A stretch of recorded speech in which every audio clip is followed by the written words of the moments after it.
The Great Smoky Mountains National Park is the one piece of the American wilderness you believe has been fully tamed. You rent a luxury cabin with a hot tub on a ridgeline in Gatlinburg. You drive the Cades Cove Loop in a line of creeping traffic, taking photos out the window of your car. You walk the paved trail up to Laurel Falls in a t-shirt and running shoes. You breathe in the blue mist hanging over the ancient valleys, and you do not think, not once, about what is holding perfectly still in the dense green just a few feet away. It is the most visited national park in the country, seeing over 14 million people a year. It feels like a postcard. It feels like a theme park built by nature. And almost nothing living in it has ever agreed to that arrangement. Most lists of dangerous animals send you to the deep swamps of Florida or the remote deserts of the Southwest. This one does not move an inch from the most popular vacation spot in the eastern United States. Today, we are counting down 15 dangerous animals in the Great Smoky Mountains. But we are ranking them by two things at once: how likely each one is to be within 100 feet of you right now, and how completely you would fail to notice it, weighted by what it actually does to the human body in real numbers logged by the National Park Service, the Tennessee Wildlife Resources Agency, and the CDC. And here is the shape of it. We start with the massive animals you treat like roadside attractions. We move into the deep woods to find the predators that are expanding their territories while you sleep. And we end with something you cannot even see from your own back door. Something you may have carried home on your own body without ever feeling it. By the time we reach number 1, the idea of a safe walk in the woods is going to stop being a figure of speech. If you have ever booked a cabin in these mountains, or if you like the kind of thing that makes you look twice at country you thought you knew, take a second to subscribe. It helps the channel, and it keeps you awake. And tell me one thing. Which trail in the Smokies are you watching from? Or what is the strangest thing you have ever seen cross the road in these hills? Drop it in the comments. I read them. Now, let's get into the list. Number 15. The elk. You would not immediately think of a grazing herbivore as a threat, especially one that draws massive crowds of adoring onlookers holding up cell phones. The elk is the great success story of the Smokies. Brought back to the Cataloochee Valley in North Carolina in 2001 after being wiped out for over a century, they have thrived. They are majestic, they are beautiful, and they are completely misunderstood by the people who pull over to the shoulder to get a closer look. What most people do not know is the sheer raw physics of what stands before them. A mature bull elk weighs up to 700 pounds and carries a rack of antlers that spans 4 feet across. During the fall rut, when the bulls are aggressively competing for mates, their testosterone levels spike to a point of sheer blind hostility. People walk into the fields. They try to take selfies. They treat these animals like overgrown deer in a petting zoo. They do not realize that an elk can accelerate to 35 miles per hour in a matter of seconds. It does not growl. It does not bare fangs. It simply lowers its head and closes the distance before you have time to drop your camera. When an elk decides you have crossed the invisible line of its personal space, the response is devastating. The blunt force trauma of a charging bull can shatter a rib cage instantly. Number 15 is the reminder that in the wild, dangerous does not always mean carnivorous. Number 14. The southern devil scorpion. This is the exact opposite of the massive elk in the open field. Everyone knows scorpions belong in the baked sand of Arizona or the dry rocks of Texas. They are a desert legend. What most people do not know is that the damp, shaded ancient forests of the Smoky Mountains have their own resident species. The southern unstriped scorpion, often called the southern devil scorpion, thrives in the humid ecosystem of the Appalachian Mountains. An adult measures just over 1.5 inches long. It is a dark, mottled brown that perfectly matches the decaying wood and leaf litter of the forest floor. It makes the list because of where it prefers to hunt. This scorpion loves moisture and rotting wood, which brings it out of the deep forest and directly into the foundations of the thousands of rental cabins dotting the ridges of Sevier and Blount counties. It slips under the weather stripping of back doors. It climbs into the firewood stacked on the porch. It crawls into the damp recesses of hiking boots left outside overnight. It trusts that you will not notice it until you are already too close.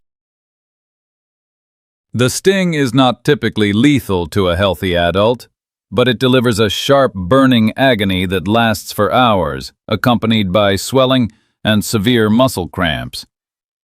You come to the mountains to escape the harshness of the world, and you find a piece of the desert waiting in your shoe. Number 14 is the sting in the dark you thought belonged 1,000 miles away.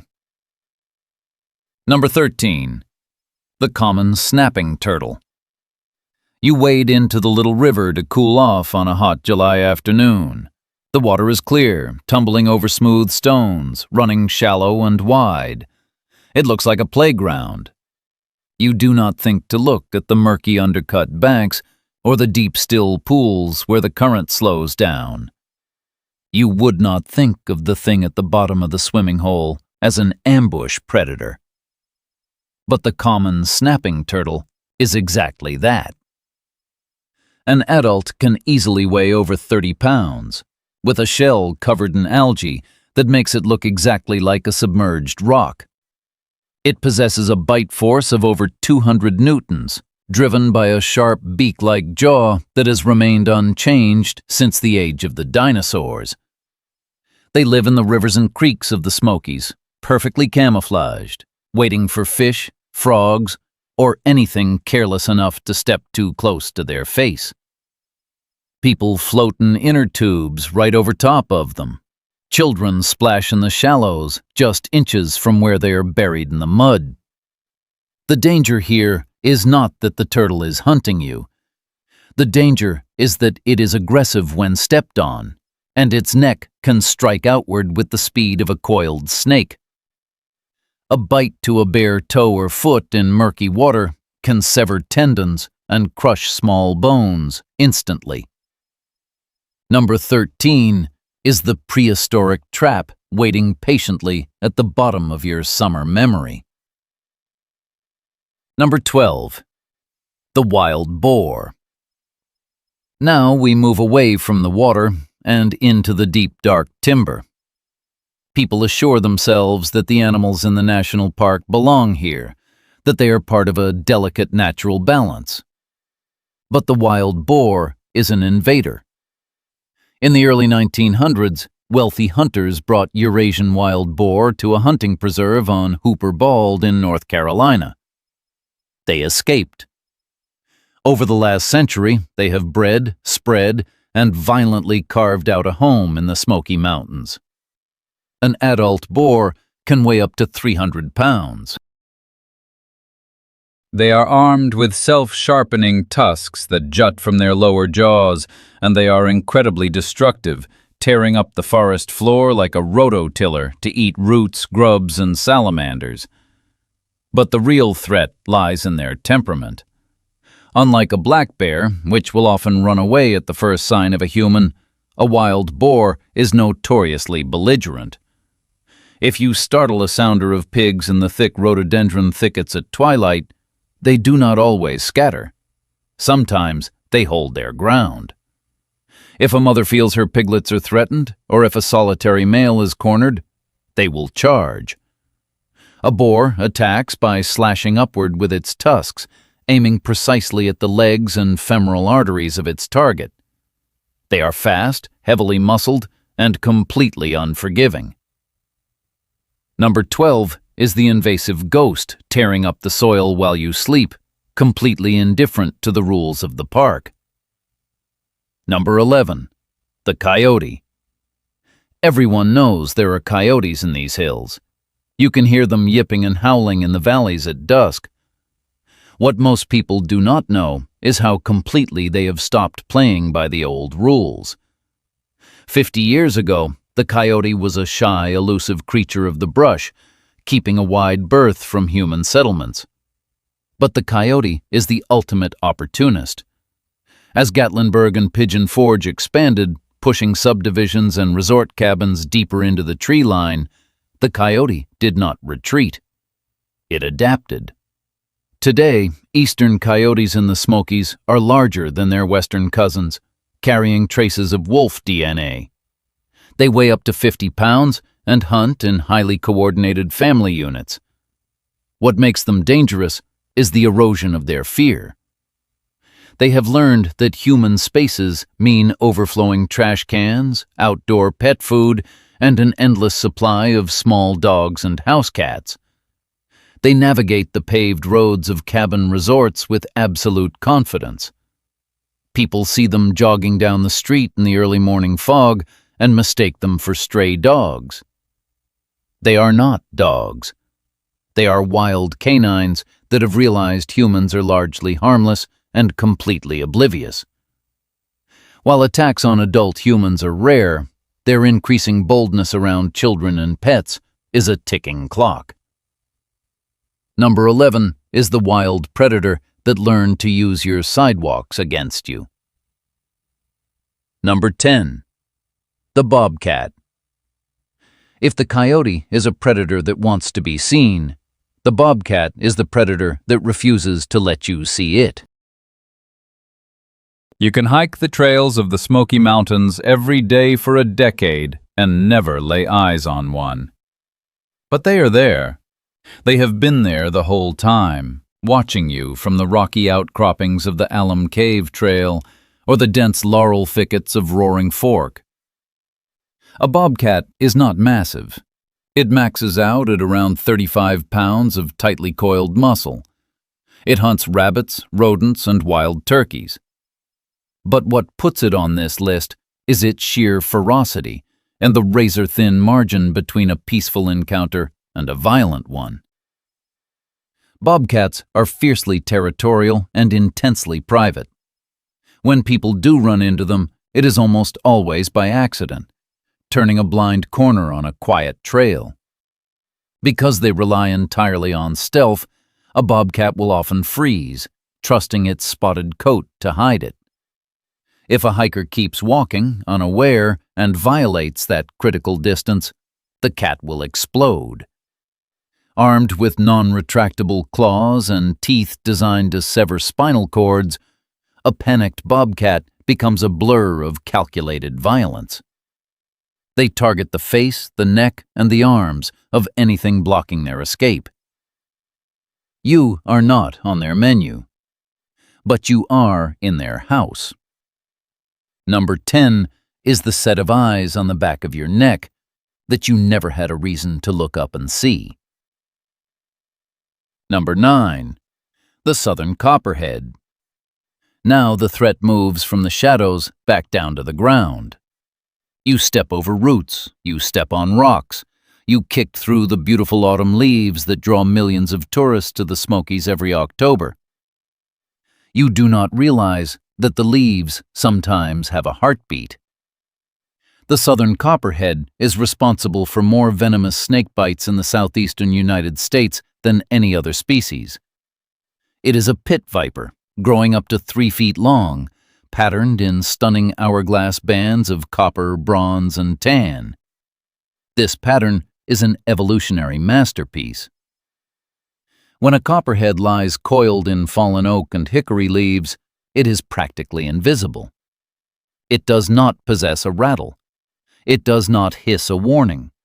It does not flee when it hears the heavy thud of a hiking boot approaching. It trusts its camouflage absolutely. It will lie perfectly still until a foot or a hand comes within striking distance, and then it fires. The bite injects a hemotoxic venom that immediately begins to break down red blood cells and tissue, causing excruciating pain, massive swelling, and tissue damage. People get bitten picking up firewood outside their cabins, stepping off the pavement to let another hiker pass, or simply walking the dog at dusk. It has been in these hills all along. Number 9 is the landmine hiding in plain sight, waiting for you to make one wrong step. We are at the halfway point, and if you are still with me, you are clearly someone who actually wants to know what is out there, not just the sanitized postcard version of the woods. You understand that the beauty of this place is tied directly to its wildness.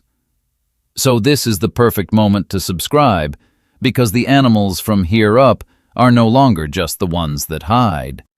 The animals from here up are the ones people flat out refuse to believe are real, or the ones that deal out consequences you cannot just walk away from. Number 8. The brown recluse spider. This is the halfway point of our list, and it is here because it bridges the gap between the wild forest and the manufactured safety of your vacation. You lock the door of your cabin, you turn on the fireplace, you feel entirely secure. But the wilderness does not stop at the threshold. The brown recluse, as its name suggests, hates the light and hates being disturbed. It seeks out dry, dark, undisturbed spaces. In the Smokies, that means the wood piles stacked against the siding, the dark corners of the attics, the folds of curtains in guest rooms that haven't been rented in weeks, and the insides of shoes left by the door. It is a small, unassuming spider, marked with a faint violin shape on its back. It is not aggressive. It bites only when pressed against human skin, usually when someone is putting on clothes, rolling over in bed, or reaching blindly into a dark box. The terror of the brown recluse is the delay. You feel a tiny pinch, or perhaps nothing at all. But its venom is necrotic. Over the next 12 to 24 hours, the bite site turns red, then purple, then black, as the tissue literally begins to die and rot away from the inside. A severe bite can leave a crater in the flesh that requires surgical skin grafts to repair, leading to systemic infection. People blame the woods for danger, but the recluse waits for you to come inside. Number 8 is the rot hiding in the luxury cabin, proving that a roof and walls offer no protection at all. Number 7. The timber rattlesnake. Climb one rung up from the copperhead, and the venom gets incredibly serious. The timber rattlesnake is the undisputed king of the Smoky Mountain undergrowth. Found deep in the old-growth forests along the rocky slopes of Mount LeConte and hunting in the sunny patches of the Abram Falls Trail, this is a heavy-bodied viper that commands absolute respect. An adult can reach 5 feet in length and weigh over 4 pounds. Unlike the copperhead, the timber rattlesnake possesses a highly potent neurotoxic and hemotoxic venom cocktail. It is a patient, calculated killer. It sets up ambush points along fallen logs, waiting days for a rodent to pass by. It is generally a calm snake, preferring to remain motionless rather than strike. But when a hiker goes off trail, pushing through thick brush to get a better view, they enter the snake's domain. The warning is the iconic dry buzz of the rattle, a sound that triggers a primal freezing fear in human DNA. But by the time you hear it, you are already in the strike zone. A bite from a mature timber rattlesnake is a severe medical emergency, capable of causing organ damage, systemic shock, and if left untreated, death. Number 7 is the ancient resident of the deep woods that demands a respect you forgot how to give. Number 6. The yellow jacket. Now the animals begin to genuinely surprise people. If you asked 100 tourists what they fear most in the Smoky Mountains, 99 of them would say a bear or a snake. None of them would say a wasp. And yet, statistically, the yellow jacket is responsible for more emergency room visits in the park than bears, snakes, and coyotes combined. The disconnect comes from how we view insects. We swat them away. We consider them a nuisance. But yellow jackets in the Appalachians do not build their nests high up in the trees. They build them underground, often utilizing abandoned rodent burrows directly adjacent to, or even underneath, the most heavily trafficked hiking trails in the park. A single underground colony can contain up to 5,000 fiercely defensive workers. The trigger is vibration. You do not have to seed the nest. You simply have to step heavily on the ground a few feet away. The vibration alerts the sentinels, who swarm out of the hole in a black and yellow geyser. When one stings, it marks you with a chemical pheromone that commands every other wasp in the colony to attack the exact same target. They do not lose their stingers. They sting repeatedly, aiming for the face and neck. If you are miles deep on the chimney tops trail and suffer anaphylactic shock from 50 simultaneous stings, your distance from a hospital becomes a fatal calculation. Number 6 is the trigger you trip without ever taking a step off the path. Number 5. The eastern cougar. And if you thought that was the strange part, hold on, because now the list stops being about what hides and starts being about what has no business being here at all. According to the United States Fish and Wildlife Service, the eastern cougar has been completely extinct in the Smoky Mountains for almost a century. The official stance is that there is no breeding population of mountain lions anywhere in the eastern United States, outside of a small pocket in Florida. The government says the woods are empty of apex feline predators. The locals, the trail cameras, and the sheer volume of 911 calls say something very different. Every year, wildlife agencies receive hundreds of reports of massive, long-tailed, tawny cats crossing the dark mountain roads or stalking along the woodlines of Sevier County. Some are misidentifications of bobcats or dogs, but not all of them. Biologists admit that transient males from the western states can and do travel thousands of miles to end up in the Appalachians. The cougar is a ghost. It can weigh 150 pounds, capable of leaping 20 feet horizontally from a standstill, and it kills by crushing the windpipe or severing the spine of its prey. It stalks in absolute silence. You will never hear it stepping through the dry leaves.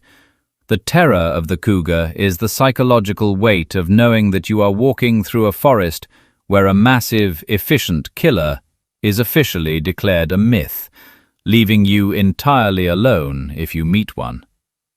Number 5 is the impossible shadow the map says is not there, a western legend living quietly in eastern woods.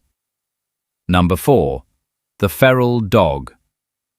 We drop from the mythic right back to the tragic and the terrifying. When people think of dangerous canines, they think of wolves, which are gone from the Smokies, or coyotes, which we have already covered. But there is a much darker threat roaming the boundaries of the national forest, the feral dog pack. These are not lost pets looking for a warm hearth. These are the descendants of abandoned hunting dogs, pit bulls and hounds that have bred in the wild, or domestic dogs that have formed packs on the fringes of the rural counties surrounding the park. The feral dog is incredibly dangerous for one specific reason. It possesses the pack-hunting instincts of a wolf, but it has completely lost the wolf's natural ingrained fear of human beings. A coyote will usually run if you shout and throw a rock. A pack of starving feral dogs will not. They know exactly what humans are, and they are not impressed. They hunt in coordinated groups, running down deer, livestock, and occasionally people who jog or bike alone on remote boundary trails. The aggression is raw and unpredictable, driven by desperation and territorial dominance. You brought them into the world, and the wild took them back. Number 4 is man's best friend, returned to the wild and entirely devoid of mercy. Number 3, the bat. We are entering the top 3. This is where the danger stops being about sheer physical trauma and becomes something far more insidious. The Great Smoky Mountains are home to over a dozen species of bats, including the little brown bat and the big brown bat. They flutter in the twilight, eating millions of mosquitoes, entirely beneficial to the ecosystem. But the bat carries a shadow. It is one of the primary vectors for the oldest, most mathematically terrifying disease on the planet: rabies. The danger of the bat is its size and its teeth. The teeth of a small bat are so fine, so needle-like, that a sleeping human being might not even wake up if bitten. People leave the windows of their mountain chalets open to hear the night sounds. A bat, disoriented by the advanced stages of the rabies virus, flies into the room, lands on the bed, and bites a sleeping arm or a leg. The victim wakes up, shoos the bat out of the room, finds a tiny scratch that looks like a thorn prick, and goes back to sleep, thinking nothing of it. That is the denial. That is the fatal mistake. Once the rabies virus travels up the peripheral nervous system and reaches the brain, the mortality rate is practically 100%. By the time the symptoms of headache, fever, and hydrophobia appear, it is already too late to save you. Number 3 is the silent carrier of a guaranteed death, delivered in a bite so small you do not even know it happened. And that leaves just 2. Number 2 is the icon of the park, the animal that draws the crowds, and the one that is most frequently underestimated.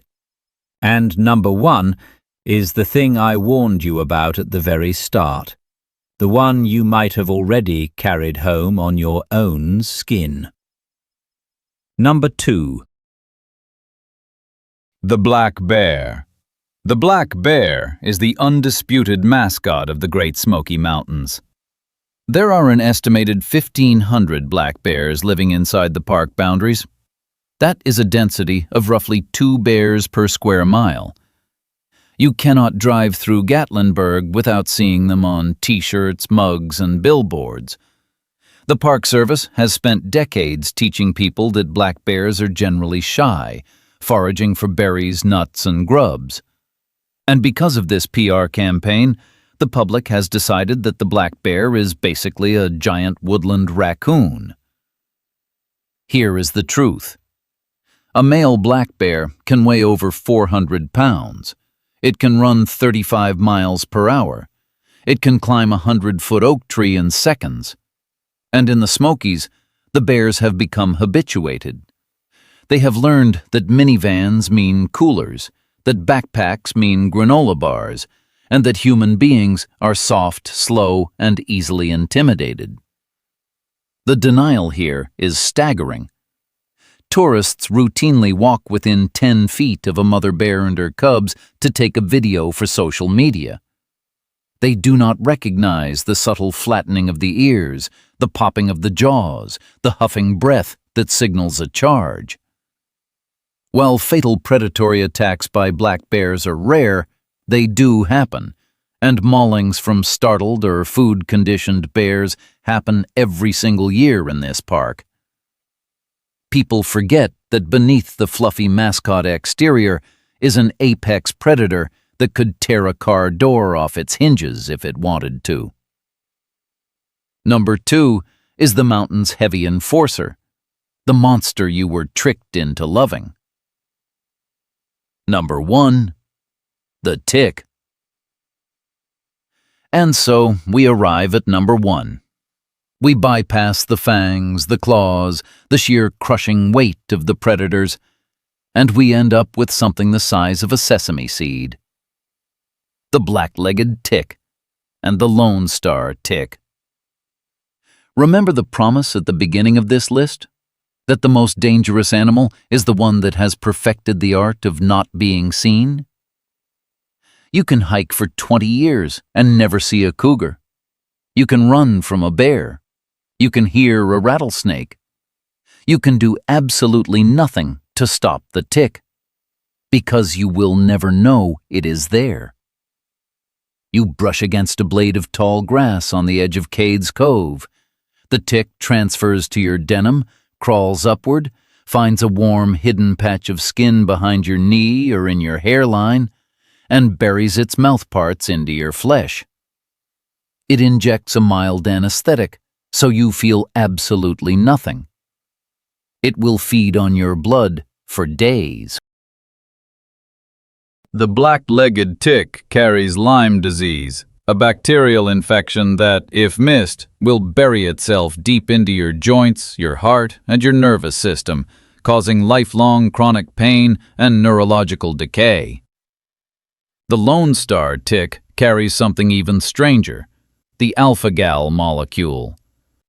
A single bite can trigger a permanent severe meat allergy, turning a normal dinner into a life-threatening anaphylactic emergency months later. The tick does not roar. It does not charge. It hitchhikes on your body, rides home in your car, and quietly alters the trajectory of your entire life while you sit on the couch reviewing your vacation photos. Number 1 is the quietest killer in the mountains. The one that proves the most dangerous wildlife is the wildlife that comes home with you. There is a softness to the Great Smoky Mountains that makes you let your guard down. You look out over the rolling ridges, the ancient green canopy, the blue fog settling into the valleys, and it looks like a painting. It looks like a place built for your leisure. But that softness is just a camouflage. The copperhead in the autumn leaves, the coyote jogging down the cabin road, the ghost cat that isn't supposed to be there, the thing on your skin you never felt. They were always here. This list is not about making you terrified of the woods. It is about breaking the quiet agreement we made with ourselves that because a place has a gift shop and a paved road, the wildness has been paved over too. These hills were never really tame. They just let you believe they were. The food chain is still completely intact, operating in the shadows, just a few feet off the trail. If this changed the way you will walk into these woods next time, subscribe and stay for the next video.